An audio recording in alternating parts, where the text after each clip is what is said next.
Hello guys, for today's video is mag-aabuno tayo ngayon ng pananim na talong.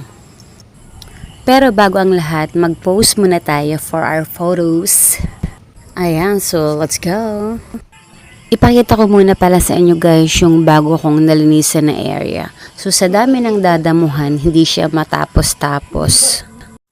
Kaya go lang fighting. Ayan, ipunin natin yung mga nadamuhan tapos tapon natin sa basurahan kagaya na pagtapon ng expo. At ayan na, abunuhan na natin yung mga talong, diba? Sana all na abunuhan. Oh, well, papel. Wala na siya mga dahon, parang wala ng mga nutrients na naagaw na ng mga damo dati. Kaya wala na rin siya halos na bunga, tas maliliit na rin yung bunga niya, so kailangan alagaan ulit.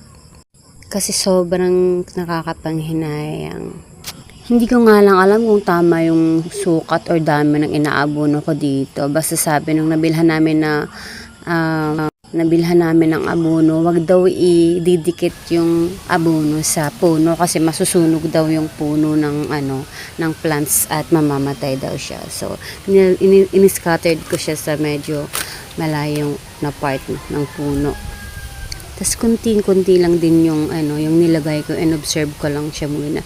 Pero before this, nanood-nood naman na ako ng sa YT kung paano mag-abono ng ganitong na medyo malalaki na at nagbubunga na talong para hindi naman tayo masyado magkamali, diba?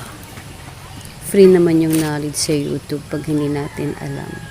Pero hindi ko rin alam kung talagang tama din yung napanood ko sa YouTube, diba? Kasi wala talagang experience sa mga ganito. So, tingnan na lang natin, kung after a few days, gumanda yung niya, katawan niya at pagbunga niya.